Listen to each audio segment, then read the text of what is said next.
Paiute Creek. This one also has a lie in it. See if you can get it. One granite ridge, a tree would be enough, or even a rock, a small creek, a bark shred in a pool. Hill beyond hill, folded and twisted, tough trees crammed in thin stone fractures. A huge moon on it all is too much. The mind wanders. A million summers, night air still and the rocks warm. Sky over endless mountains, and all the junk that goes with being human drops away. Hard rock wavers, even the heavy present seems to fail this bubble of a heart. Words and books, like a small creek off a high ledge, gone in the dry air. A clear, attentive mind has no meaning, but that which sees is truly seen. No one loves rock, yet we are here. Night chills, a flick in the moonlight slips into juniper shadow. Back there, unseen, cold, proud eyes of cougar or coyote watch me rise and go. That was Working Trail Crew up in the Yosemite country. So what do you think? The title of that is Paiute Creek. Paiute Creek is in the lower Yosemite zone. What doesn't quite ring true there?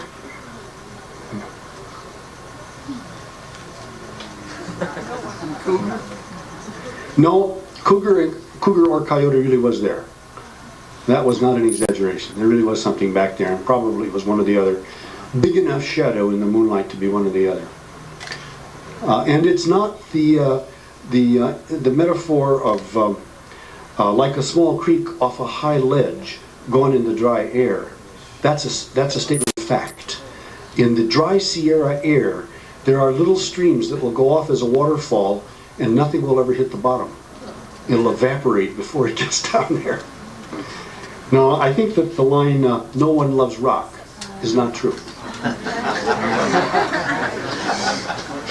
In fact, I like rock myself. And then I just was reading the John McPhee pieces on assembling California in the New Yorker. Marvelous geology, you know. Now there's a man who loves rock, John McPhee, so gotta watch it. Gotta watch out for these poets. They suck you in. Well, one more from the Rip Rap collection. Hay for the Horses, also Working Trail Crew in Yosemite, 1955. He had driven half the night from far down San Joaquin through Mariposa up the dangerous mountain roads and pulled in at 8 a.m. with his big truckload of hay behind the barn. With winch and ropes and hooks, we stacked the bales up clean to splintery redwood rafters high in the dark. Flecks of alfalfa whirling through shingle cracks of light, itch of hay dust in the sweaty shirt and shoes.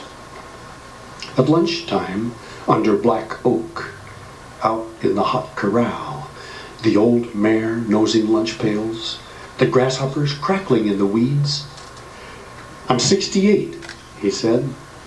I first bucked hay when I was 17. I thought that day I started, I sure would hate to do this all my life. And damn it, that's just what I've gone and done. Look out. As Han Shan says, it might happen to you. But the wonderful thing about that was he said it was such humor. Now there was a real double edge in that too.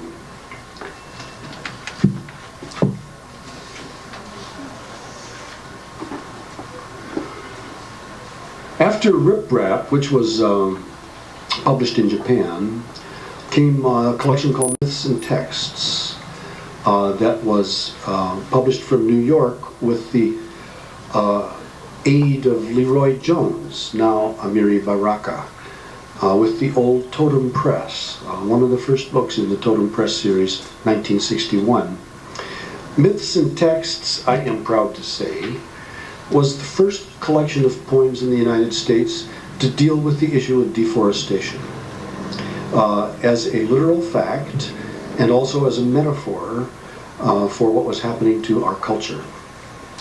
A metaphor which is still appropriate. Not too long ago I found myself saying, television is the clear cutting of the mind. Right on. So that your mind can then grow a desirable crop. Get rid of all those wild weed thoughts and be a consumer. Myths and texts is divided into three sections: logging, hunting, and burning. I'll read one from the logging section for starts.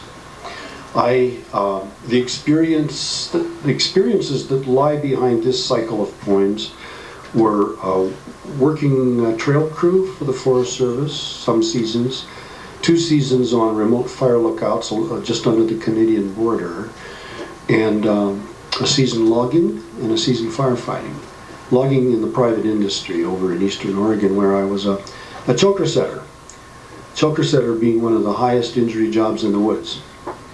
Read an article in the New York Times a few years ago about West Coast logging and the high accident rate in West Coast logging. It was written so that New Yorkers could understand it. So it said, imagine that you work in an office building with 5,000 people. 2 people are carried out dead every week and 25 injured.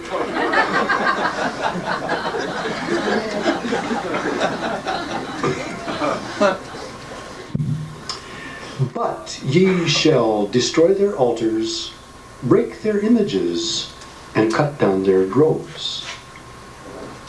That's Yahweh speaking. Exodus 34:13.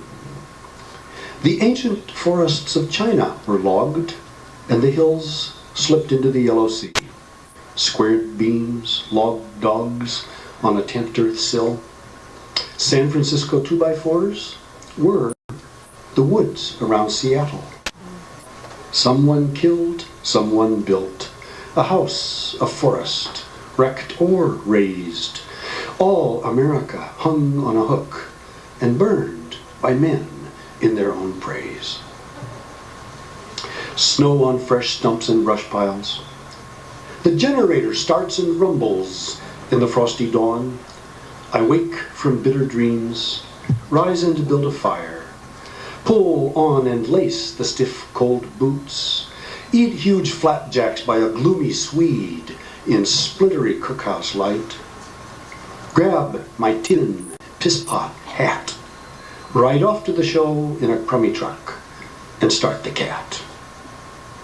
A Chinese painter said, pines grasp the clouds with iron claws, like dragons rising from sleep. 250,000 board feet a day, if both cats keep working and nobody gets hurt.